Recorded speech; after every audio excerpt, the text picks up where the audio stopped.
할렐루야, 하나님께서 새 하루를 허락해 주셨습니다.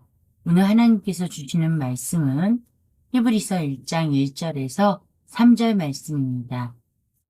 옛적의 선지자들을 통하여 여러 부분과 여러 모양으로 우리 조상들에게 말씀하신 하나님이 이 모든 날 마지막에는 아들을 통하여 우리에게 말씀하셨으니 이 아들을 만유의 상속자로 세우시고 또 그로 말미암아 모든 세계를 지으셨느니라.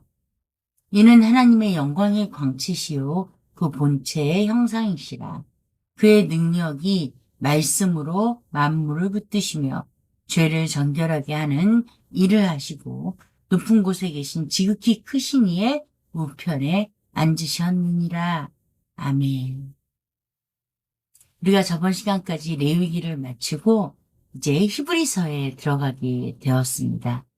히브리서는 서신임에도 불구하고 좀 일반적인 다른 서신들과는 차이를 보이고 있어요.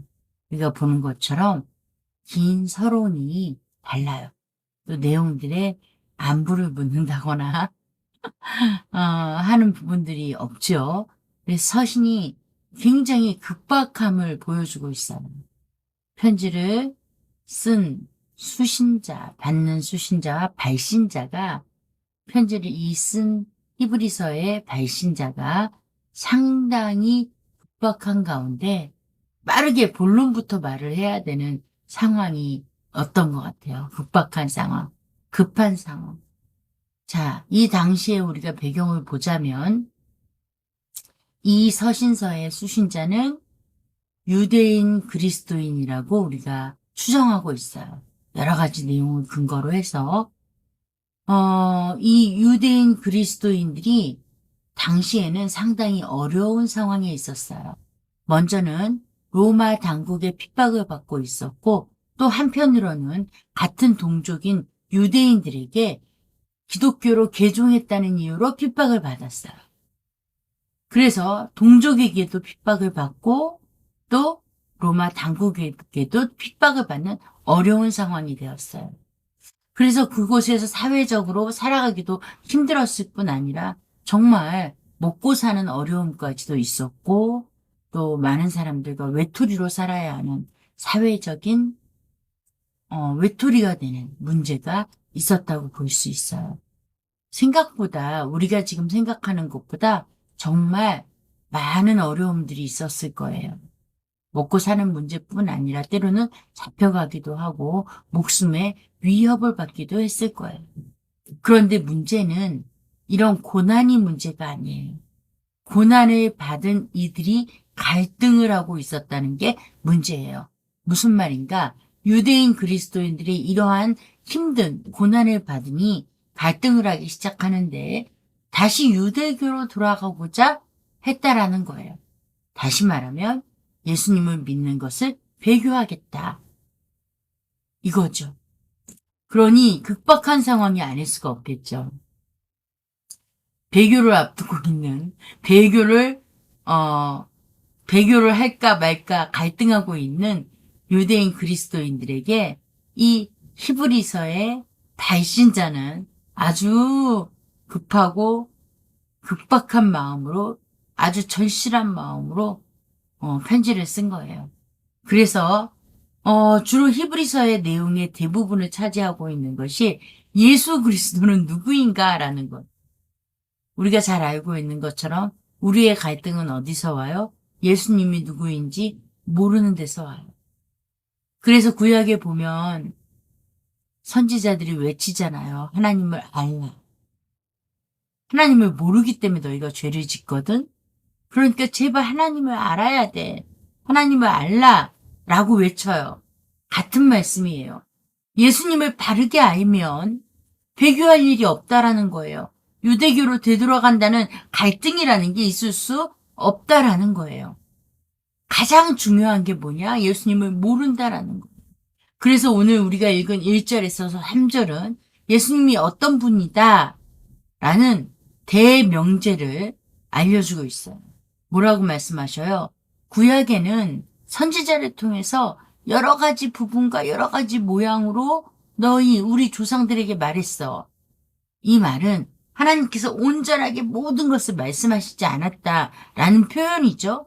그런데 2절 보니까 이 모든 날의 마지막에는 이라고 말씀하고 있어요. 즉 예수님이 오시는 순간이 종말의 시작이거든요.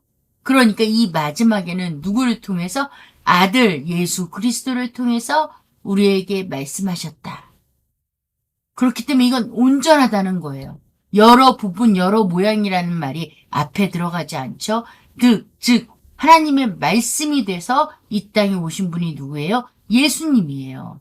그래서 이 예수님을 만유의 상속자로 세우시고 어떻게 하셨다고요? 그로 말미암아 모든 세계를 지으셨다.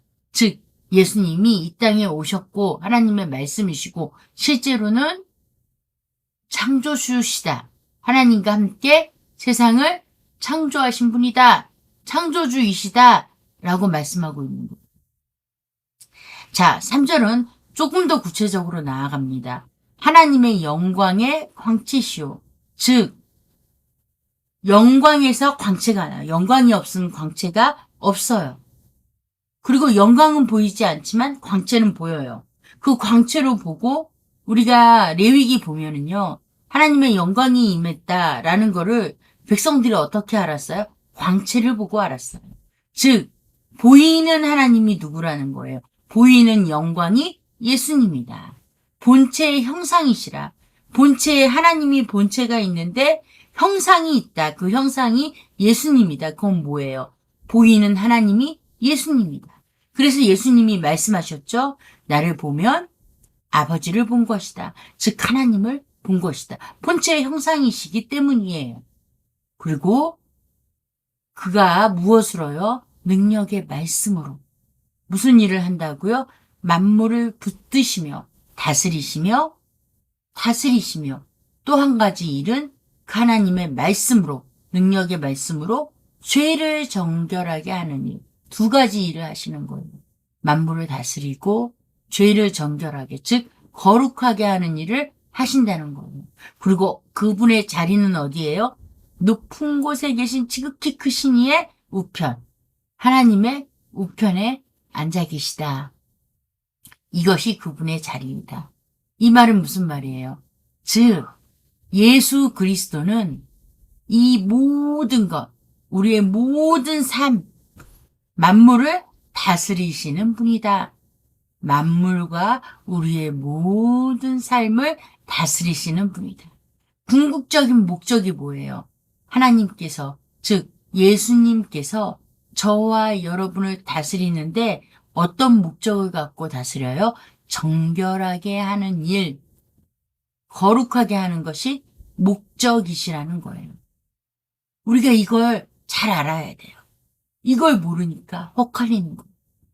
마치 예수님이 우리에게 우리가 필요로 하는 것, 다시 말해서 우리가 계획하고 욕망을 가지고 있는 것들을 다 이루어 주시는 분으로 착각해요. 그렇지만 우리가 예수 그리스도를 믿는 순간 저와 여러분은 새로운 피조물이 되었고 하나님을 섬기는 사람이 되었어요. 마찬가지예요. 당시에 유대인 그리스도인들도 어쩌면 이러한 여러 가지 어려운 핍박들이 예수 그리스도를 믿으면 없어져야지. 왜 계속 이렇게 힘든 거야? 라고 갈등했을 수 있어요. 또 그것이 갈등이었겠죠. 그러나 예수님이 어떤 분이라는 걸 안다면, 그가 우리를 다스릴 때의 목적이 무엇인지 안다면 이것으로 우리가 갈등할 이유가 사라지는 것입니다. 예수님은 저와 여러분을 거룩하게 하시기 위한 목적을 두고 다스리고 계시다는 거예요. 거룩하게 하시기 위해서 먹이시고, 거룩하게 하시기 위해서 용서하시고, 거룩하게 하시기 위해서 보호하시고, 거룩하게 하시기 위해서 필요한 것들을 공급하시는 거예요. 그게 예수님의 다스림입니다. 예수님은 우리의 삶을 거룩하게 하시기 위해 다스리십니다. 기도하겠습니다. 좋으신 하나님 아버지, 귀한 말씀 주셨습니다. 유대인 그리스도인들을 거룩하게 하기 위해 다스렸던 것처럼 예수님은 오늘날 우리도 거룩한 삶을 살도록 하기 위해 다스리고 계심에 감사드립니다. 그 다스림 속에 순종하며 거룩한 삶으로 나아가는 우리가 되게 하여 주시옵소서. 예수님 이름으로 기도합니다. 아멘.